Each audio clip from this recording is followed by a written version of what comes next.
The Great Depression was a period of economic hardship that occurred between 1929 and 1941. This primarily impacted the United States of America, but consequences of the Depression also had global effects. For many average people, the Great Depression resulted in the loss of work and property. Widespread unemployment caused a decline in national economic growth. To reduce the harm to American citizens, the US government implemented a range of economic measures with mixed success. Ultimately, it was the increase in production required when America entered into World War II that ended this economic period. In this video, we will explore the causes, key events, and consequences of the Great Depression. The Great Depression was caused by a single event on the 24th of October 1929 called Black Thursday. On this day, a general panic set in among investors who were worried that the values of their company stocks were about to fall. Stockbrokers were inundated with millions of orders to sell off stocks as quickly as possible. However, nobody wanted to buy them, so as a result, stock prices plummeted. It would become the largest sell-off of shares in US history. 5 days later, on the 29th of October 1929, called Black Tuesday, things got even worse. The New York stock market crashed with over 16 million shares sold in a single day. Unfortunately, panicked selling of stocks only decreased their value further. By the start of the next day, most people who owned stock in America had lost all of their wealth. By the end of December, around $40 billion of US shares value had been lost. The market did not recover. It took months for any sign of change. The dramatic loss in value was the result of two underlying problems which had developed during the Roaring Twenties. The first was the fact that many companies had produced more items than they could sell.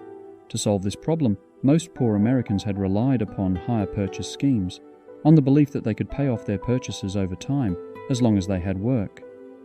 The second problem was overinflated price of US stocks. Many investors during the 1920s had borrowed money to buy stocks on the share market, as they believed that stocks would continue to increase in value so that they could be sold later for a profit.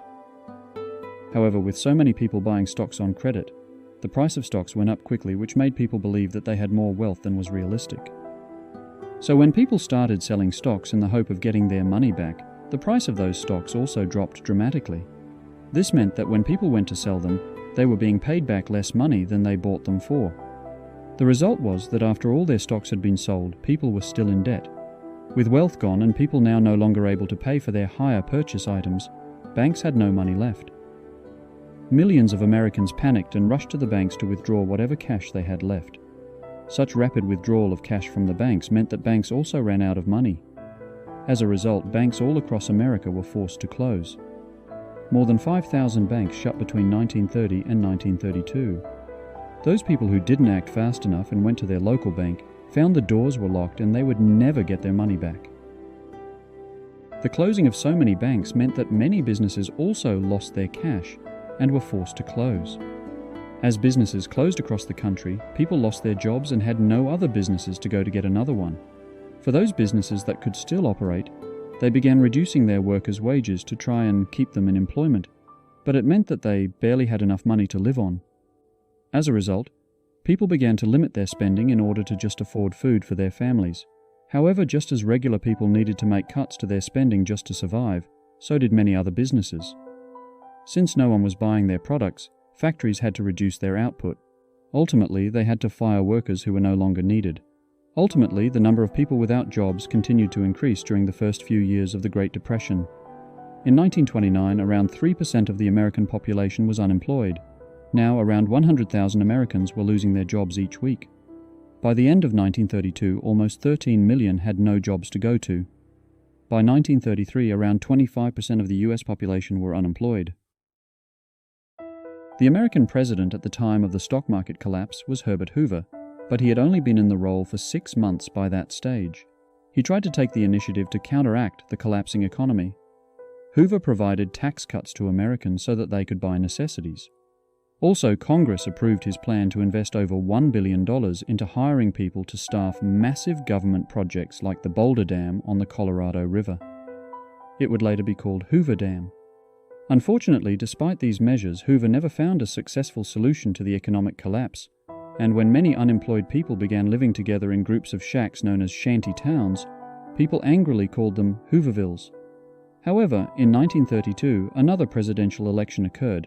where the American people had the opportunity to seek a solution to the Great Depression. Hoover ran for president again, but lost significantly to Franklin D. Roosevelt. Roosevelt began his presidency with a clear strategy. First, he closed all the banks in America for 4 days and gradually reopened a few once they had reached economic stability. Then, in 1933, Roosevelt announced a program of economic recovery, which he called the New Deal. The New Deal was a range of programs and dozens of new organizations that were set up to create jobs for people. He set up a group called the Agricultural Adjustment Administration to help farmers and the Works Progress Administration to help people find work.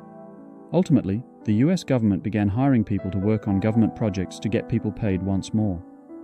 He created the Federal Emergency Relief Administration, which immediately spent $5 million to help homeless Americans. Another new project, known as the Civil Works Administration, employed 4 million people, while another agency, the Civilian Conservation Corps, hired an additional 2 million for manual labor jobs. They built 40,000 schools, 1,000 airports, and completed road repairs. The New Deal saw some gradual economic improvement, but things were still very difficult for most Americans. Roosevelt became very popular, though, as it was clear that he was working hard to find solutions. Consequently, Roosevelt was re-elected as president in 1936. The event that finally ended the Great Depression was the surprise attack on Pearl Harbor by the Japanese in December 1941. The attack forced Roosevelt to begin war preparations, and American factories were required to produce weapons and armaments for the government. The explosion in production required many more factory workers, which created a dramatic change to unemployment.